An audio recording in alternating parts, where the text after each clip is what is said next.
नहीं देखिए, वो तो गलत बात है, इसलिए कि शिक्षकों के हित में मुख्यमंत्री जी जल्दी ही सर्वदलीय मीटिंग करने वाले हैं 14 के बाद। और हम लोग जब महागठबंधन के विधायकों की बैठक हो रही थी उसमें हम लोगों ने भी मुद्दा उठाया था। जब कल विधान परिषद में ये आवाज़ आई तो हम लोग सारे के सारे जो सत्ता पक्ष के लोग हैं, चाहे वो मदन मोहन झा जी हों, जदयू के संजीव सिंह जी हों, जदयू के वीरेंद्र नारायण यादव जी हों, प्रेमचंद मिश्रा जी हों, कम्युनिस्ट पार्टी के प्रोफेसर संजय कुमार सिंह हो, सब लोग शिक्षकों के समर्थन में हाउस में खड़े थे। ये तो इसीलिए हमने कहा कि ये तानाशाही चल रही है मोदी जी की, ये मोदी शाही नहीं है, तानाशाही है। और तानाशाही नहीं रहता तो महिला पहलवान के खिलाफ अत्याचार की जो घटना है, इस पर अगर कोई नैतिकता की बात होती तो तुरंत अपने सांसद को कहते कि इस्तीफा दो। स्वाभाविक है, तो हम लोगों के लिए तो काला ही दिवस है, कोई अच्छी बात तो है नहीं हम लोगों के लिए। हम लोगों को तो जितना प्रताड़ित किया जा रहा है, जिस तरह से सोनिया जी, राहुल जी, ईडी का, सीबीआई का हमेशा तो तलवार लटका ही रहता है। मौन रहे नहीं रहे, हम लोग तो गांधीवादी विचार के पार्टी हैं, तो हम लोग तो कोई भी विरोध गांधीवादी तरीके से ही करेंगे। और आज़ादी की लड़ाई तो मौन सत्याग्रह के बल पर ही गांधी जी ने जीता था, सत्य और अहिंसा के बल पर जीता था। पटना के गांधी मैदान में मौन सत्याग्रह कार्यक्रम का आयोजन किया गया है। ऐसे में देखा जाए तो तमाम कांग्रेस के नेता जो हैं मौन सत्याग्रह कर रहे हैं। ऐसे में समीर सिंह है, कांग्रेस के एमएलसी, जुड़ेंगे, बात करेंगे। क्या कुछ दर्शाना चाहते हैं, दिखाना चाहते हैं? देखिए, राहुल गांधी जी के खिलाफ जो लगातार अत्याचार हो रहा है केंद्र सरकार द्वारा, प्रधानमंत्री मोदी जी के द्वारा, उनके विरोध में और राहुल गांधी जी के समर्थन में हम लोग आज मौन सत्याग्रह करने के लिए गांधी जी की मूर्ति के समक्ष बैठे हैं। जी, काला मास्क पहन कर बैठे हुए थे, हाथों में काला पट्टी बांधे हुए हैं। स्वाभाविक है, तो हम लोगों के लिए तो काला ही दिवस है, कोई अच्छी बात तो है नहीं हम लोगों के लिए। हम लोगों को तो जितना प्रताड़ित किया जा रहा है, जिस तरह से सोनिया जी, राहुल जी, ईडी का, सीबीआई का हमेशा तो तलवार लटका ही रहता है। तो ये सिलसिला अगर ये जारी रखेंगे तो कल वो भी सत्ताच्युत होंगे ही, तो उसके लिए फिर यही ईडी उनके दरवाजे पर भी दस्तक देगी। ये इसके लिए इंतजार करें। इस तरीके से आप लोग मौन ग्रह किए हुए, तो क्या इससे मौन रहने से केंद्र सरकार पर असर पड़ेगी, भाजपा पर असर पड़ेगी? नहीं, मौन रहे नहीं रहे, हम लोग तो गांधीवादी विचार के पार्टी हैं, तो हम लोग तो कोई भी विरोध गांधीवादी तरीके से ही करेंगे। और आज़ादी की लड़ाई तो मौन सत्याग्रह के बल पर ही गांधी जी ने जीता था, सत्य और अहिंसा के बल पर जीता था।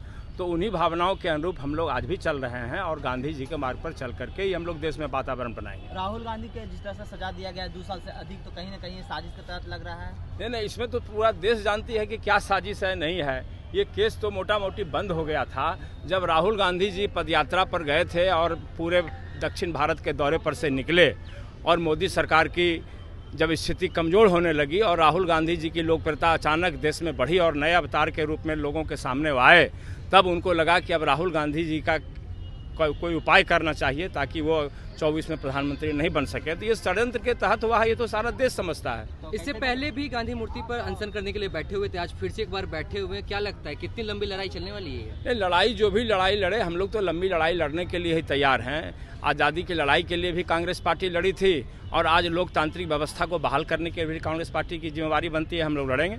महिला पहलवानों को लेकर लगातार महिला पहलवान बैठी हुई हैं, अपनी मांगों को लेकर प्रदर्शन कर रही है। दिल्ली में कोई मांग नहीं सुनी जा रही है। ये तो इसीलिए हमने कहा कि ये तानाशाही चल रही है मोदी जी की, ये मोदी शाही नहीं है, तानाशाही है।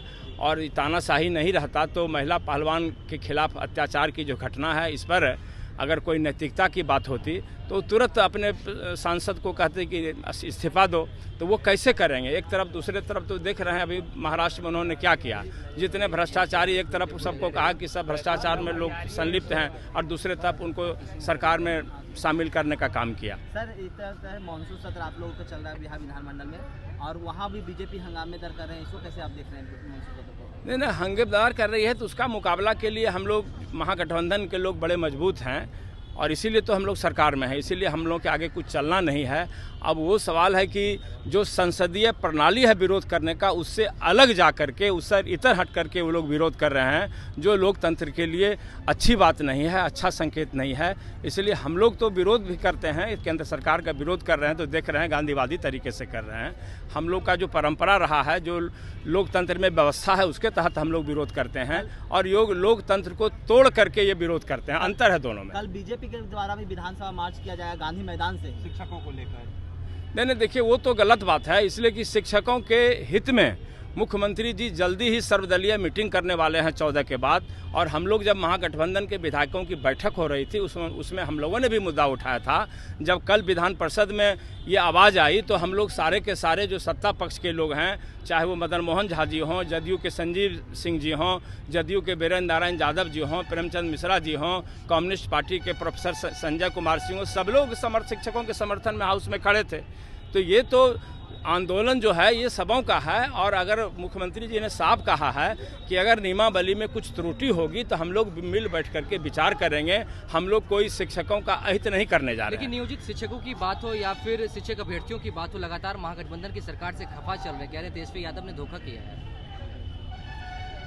जिसमें तेजस्वी यादव कहाँ से धोखा देने के जिस चले तरीके से तेजस्वी यादव ने कहा था कि अब राजकर्मी का दर्जा देंगे, जब वो चुनाव से पहले जब तो तेजस्वी यादव आज डिप्टी मिनिस्टर के रूप में सरकार में हैं, तो स्वाभाविक है जब मुख्यमंत्री ही आश्वासन दे रहे हैं विचार करने का, तो स्वाभाविक है कि मुख्यमंत्री का जो फैसला होगा सभी दल के भावनाओं के अनुरूप उसको तेजस्वी यादव जी मानेंगे, उसका स्वागत करेंगे। देखिए हमारे साथ एमएलसी समीर सिंह थे। इनका यह साफ कहना है कि विचार करने की बात हो रही है शिक्षकों को लेकर और हम लोग विचार करेंगे। लगातार मांगे उठ रही है शिक्षकों के द्वारा, शिक्षक अभ्यर्थियों के द्वारा, इसको लेकर चर्चा हम करेंगे तो वहीं बातचीत करेंगे। वहीं समीर सिंह ने जमकर निशाना भाजपा पर साधा है, तो वहीं महिला पहलवानों को लेकर यह साफ कह दिया है कि अपने सांसद पर वो कार्रवाई नहीं कर रहे हैं। तो वहीं समीर सिंह ने आगे यह साफ कहा है कि आज हमने मौन सत्याग्रह का कहीं ना कहीं कार्यक्रम का आयोजन किया है, तो वहीं आज हम मौन कर रहे हैं। जिस तरीके से राहुल गांधी को फंसाया जा रहा है, फंसाने की कोशिश की जा रही है, तमाम आरोप जो है समीर सिंह ने लगाए हैं। तो फिलहाल भाजपा पर क्या कुछ कह रहे थे आरोप लगाते हुए कांग्रेस एमएलसी समीर सिंह आपने सुना है। और भी तमाम खबरों के लिए NBC 24 के साथ बने रहे। पटना से सहयोगी पंकज के साथ अभिषेक की रिपोर्ट।